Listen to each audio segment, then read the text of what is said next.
আসসালামু আলাইকুম সুপ্রিয় দর্শক শ্রোতা বন্ধুরা, আপনারা যে যেখান থেকে আমাদের এই ভিডিওটি দেখছেন সকলকে আন্তরিক শুভেচ্ছা জানিয়ে শুরু করছি আমাদের আজকের এই ভিডিও প্রোগ্রামটি। দেখতে পাচ্ছেন ক্যামেরার সামনে নিয়ে এসেছি এক অপরূপা সুন্দরী ফুলটুসিকে, তার কথাগুলো আপনাদের সামনে তুলে ধরবো। চলুন শুনে আসা যাক এই সুন্দরী ফুলটুসির কথাগুলো। আসসালামু আলাইকুম আপু, ওয়ালাইকুম আসসালাম। কেমন আসসালামু আছেন? আলাইকুম। ওয়ালাইকুম আসসালাম, কেমন আছেন আপনি? আলহামদুলিল্লাহ ভালো আছি। আপনার নাম কি আপু? আমার নাম আঁখিমণি। আখিমণি। হুম। তা আখিমণি আপু, কোথায় থাকেন আপনি? আমি থাকি মানিকগঞ্জ। আপনার জন্মস্থান কোথায়? মানিকগঞ্জ। এখন ক্যামেরার সামনে কেন আসলেন? এর সামনে আসছিলাম যদি কোনো ভালো মানুষ পাই বিয়ে শাদী বসার জন্য। কেন আপনার স্বামী নাই? আমার স্বামী বিদেশ ছিল, সৌদি ছিল, বাংলাদেশে আইসা মারা গেছে। তো এখন কি করতে চান আপনি? এখন চাইতেছে একটা বিয়ে শাদী বসবো। আমার ছেলে আছে, ছেলেটা নিয়ে আমার চলাফেরা খাওয়া অনেক কষ্ট। ছেলের বয়স কত? ছেলের বয়স 5 বছর। তো এখন যে আপনি বিয়ে করবেন, আপনার ছেলে যদি বলে যে আম্মু তুমি আমাকে রেখে কেন বিয়ে বসলা? না, ছেলে বলবে না, ছেলের তো বাবার দরকার আছে। আচ্ছা। তো এই আপনার স্বামী কতদিন আগে মারা গেছে? 1 বছর আগে মারা গেছে। তো এই পর্যন্ত কেউ বিয়ে করতে চায়নি আপনাকে? না, আমি এ পর্যন্ত বিয়ে বসার জন্য রাজি ছিলাম না। তো এখন আবার কেন রাজি হইলেন? এখন রাজি হই কারণ নিজে কাজ কাম করতে কষ্ট হয়, বাচ্চারা নিয়ে চলাফেরা কষ্ট হয়, এই কারণে রাজি হয়েছি। আচ্ছা।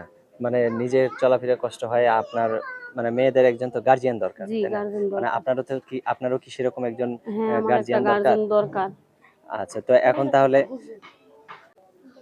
এখন যে ভিডিওতে আসছেন, আপনাকে যদি কেউ একটু ভিডিও কলে দেখতে চায় যে লোকটার ভিডিও আমি দেখতেছি, আসলে সেই লোকটার সাথে আমি কথা বলতেছি কিনা? ভিডিও আমার ফোন ভিডিও আছে কলে আপনার? দেখতেছিলি কিন্তু আমার তো ভিডিও ফোন নাই। ভিডিও ফোন নাই? না। তা এখন যদি আপনাকে কেউ ভিডিও ফোনের ব্যবস্থা করে দেয়, তাকে ফাঁকি দিবেন সারা জীবনের জন্য? জি না, ফাঁকি দিম না। যোগাযোগ রাখবেন? যোগাযোগ রাখুন। সত্যি যোগাযোগ সত্যি রাখবেন? রাখবো, ওনার সাথে আচ্ছা। আমি বিয়ে শাদী বসবো। তো আপনার ফোন উনি নাম্বার যদি আমায় দিবেন, মুখস্থ ভালোবাসে। আছে? আপনার ফোন নাম্বার দিবেন? না, ফোন নাম্বার মুখস্থ নেই। তা দেন, আমি বলে দিই। আচ্ছা, আমি বলি, আমার হাতে যে নাম্বারটা দিয়েছেন এটা কি সঠিক নাম্বার? হ্যাঁ, এটাই সঠিক নাম্বার। এই নাম্বারে ফোন দিলে আপনি সব সময় ধরবেন তো? সবসময় ধরবো। আচ্ছা, তো আমি বলি, আমার সাথে সাথে আপনিও বলেন, হ্যাঁ?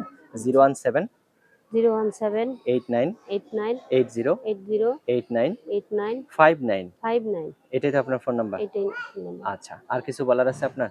বলার আছে যদি কোনো প্রবাসী ভাই যদি আমার পাশে দাঁড়াইতে চায় তো আমার বেশি ভালো হয়, কারণ আমি প্রবাসীদের অনেক ভালোবাসি। আমার স্বামী প্রবাসী ছিল, আচ্ছা, আচ্ছা, বাংলাদেশে এসে মারা গেছে, এই কারণে আমি প্রবাসীদের অনেক ভালোবাসি। আচ্ছা, যদি আচ্ছা, কোনো হৃদয়বান ব্যক্তি আমার পাশে দাঁড়ায় তো আমার খুব উপকার হইতো। আমার বাচ্চাটা নিয়ে আমি খুব অসহায় আছি। আচ্ছা, ঠিক আছে আপু। আপনাদের কাছে অনুরোধ রইল, যেই ফোন দেন আমার কাছে খারাপ কোনো কথা বলবেন না। আমি বাচ্চাটা নিয়ে অনেক অসহায়। ভালো মনে যদি ফোন দেন তাহলে ফোন দিয়ে, নাহলে দিয়েন না। আচ্ছা, ঠিক আছে আঁখি আপু, ভালো থাকবেন। প্রিয় দর্শক, আপনারাও ভালো থাকবেন। আর এই আঁখি আপুকে যদি কেউ জীবন সঙ্গিনী হিসেবে করে নিতে চান, তাহলে অবশ্যই ভিডিওতে দেওয়া নাম্বারে যোগাযোগ করবেন। ভালো থাকবেন সকলেই। আল্লাহ হাফেজ।